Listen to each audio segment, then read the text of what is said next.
Welcome back to the Deep Dive. We're here to break down complex news into the useful knowledge you need. Today, we're digging into just one key source, a really pivotal review of the Google Pixel 10 Pro Fold. Now, for a long time, foldables felt, well, kind of like niche experiments, right? Promising, but often clunky. But this review suggests the Pixel 10 Pro Fold is something different, a real shift, maybe, from gimmick to a polished, practical, and, premium device. That's the core idea, yeah. And our mission today isn't just to skim the review. We want to quickly pull out the key innovations that let this phone, move beyond that experiment phase. Feels like Google's making a statement here, kind of setting a benchmark for Android. And it all hinges on this blend of top-notch hardware and genuinely smart on-device AI. And it seems the reviewer, who, let's be honest, often approaches foldables with some caution, was seriously impressed. I mean, a 9.5 out of 10, that's huge for a foldable. And they flat out call it arguably the most intelligent Android phone you can buy today. So we need to look past the hype and figure out what actually earns it that title, what's under the hood. Exactly. And what's really interesting is that the high score isn't just about specs and isolation, it's about how things work together. We're basically looking at three main things. First, a much better design, finally tackling durability concerns.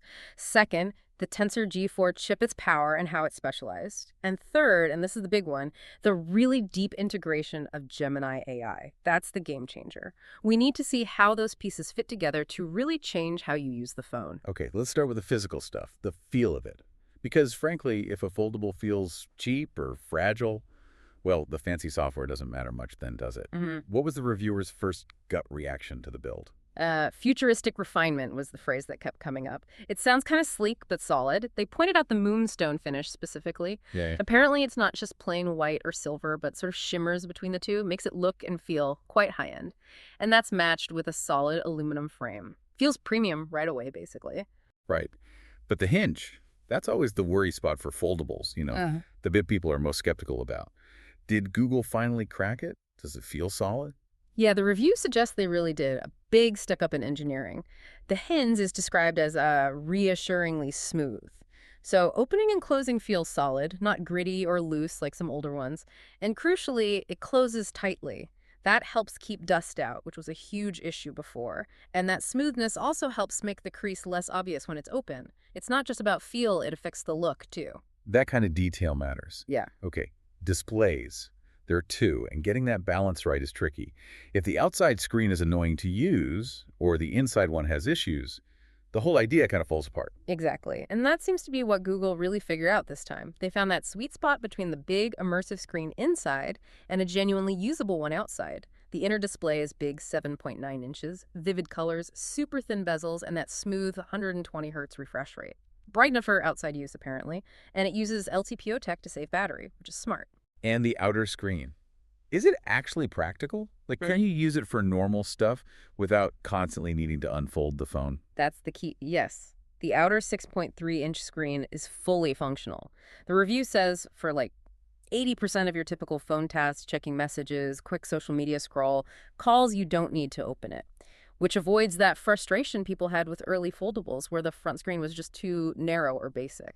It makes it feel like a proper phone before you open it into a tablet. We should acknowledge the trade-off, though. It's cool tech, but it is bigger and heavier than your standard phone. Oh, absolutely. And the review points that out directly. It's thicker, it's heavier, no getting around that. But they frame it less as a flaw and more as, the price of entry for this cutting-edge tech. You're carrying a bit more bulk and paying more for that versatility and the specialized chip inside. Which leads us right into the brains of the operation, the core intelligence. And this is where things get really interesting. Before we jump fully into Gemini, let's touch on the hardware enabling it, the Tensor G4. Why should our audience care about more than just, say, the 16 GB of RAM listed? Well, because Tensor G4 isn't just about raw speed like some chips. It's Google's custom design, and it's heavily focused on the NPU, the neural processing unit. That's the key bit. And the 16 GB of RAM, it's not just for keeping apps open. It's crucial for handling those really complex AI models, especially Gemini, on the phone itself locally. So running AI locally, that means it's faster, Probably more private, and definitely more aware of what you're actually doing on the phone, right? Yeah. Not just sending data off to the cloud constantly. Exactly right. And that's why Gemini feels like such a big deal here. It's not just another voice assistant you call up. The review describes it as being deeply integrated into the system, like at a fundamental level. It learns, it anticipates, it feels more like part of the phone's basic operation, not just an app. The intelligence is woven in. Okay, deep integration sounds good, but let's get concrete. What can it actually do that's new and genuinely useful? Like a real-world example that shows off this context awareness. Sure. So the basics are summarizing emails, drafting messages, that sort of thing. But it gets much smarter. Imagine this. You get a bunch of emails about some urgent project deadline, multiple people involved, conflicting meeting suggestions. Gemini apparently can follow that whole thread, see who's involved, check their calendars and yours, realize you're currently, say, at a client's office based on your location, and then it proactively drafts a meeting invite with times that actually work for everyone, pulled from shared calendars. Whoa, okay. So it's putting all those pieces together itself without you having to specifically ask it to check calendars, find slots, draft the invite. Precisely. It's taking the initiative based on understanding the context, your emails, your schedule, even where you are. Another example they mentioned was real-time translation and transcription during video calls. But not just text. It can apparently filter out background noise from one person and give you summarized bullet points of what's being said as it happens.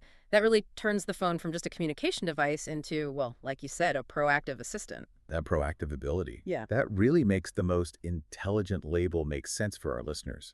It shifts things. It really does. It goes beyond just responding to commands. The intelligence is sort of tangled up with everything now, from managing files to watching videos. It makes you wonder, are we still just using a phone, or is the phone starting to manage our digital stuff for us? Let's switch gears slightly to segment 3. Practical innovation, focusing on the camera and power. Google's always been strong with computational photography. Does the Pixel 10 Pro Fold keep that up? And does the folding aspect add anything new for camera users? Oh yeah, it definitely continues that Pixel camera legacy.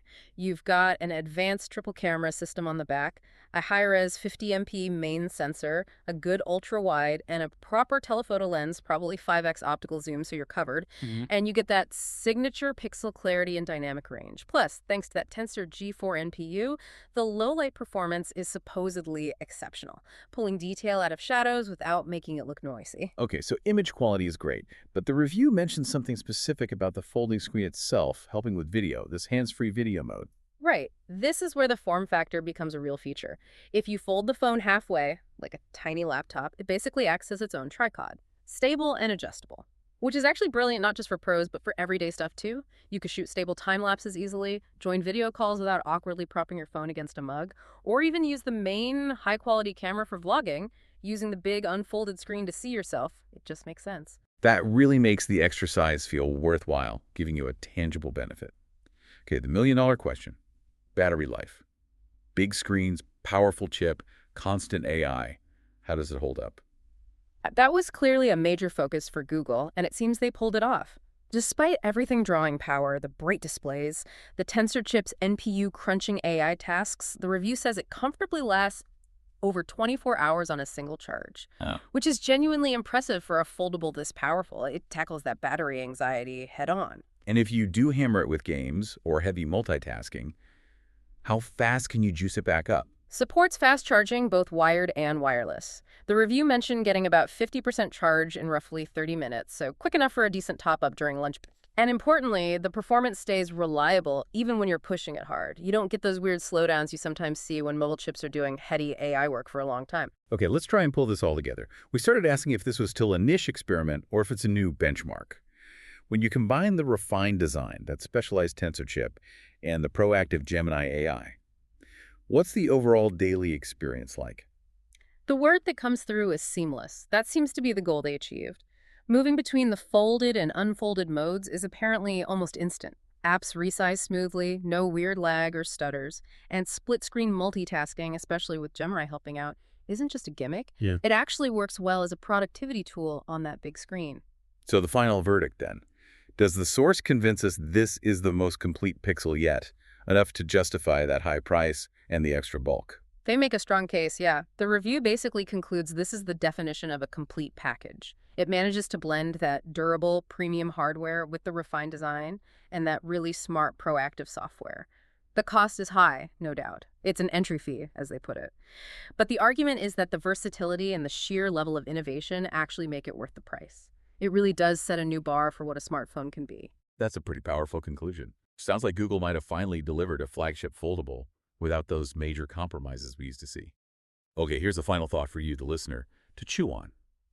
If this level of AI, this Gemini integration that makes the phone a proactive assistant, becomes the new standard for flagship phones, what does that really mean for how we interact with our tech? Are we moving past using phones as just passive tools we control toward relying on them as these deeply integrated co-pilots that kind of manage our digital world with us? Something to think about. We'll catch you on the next deep dive.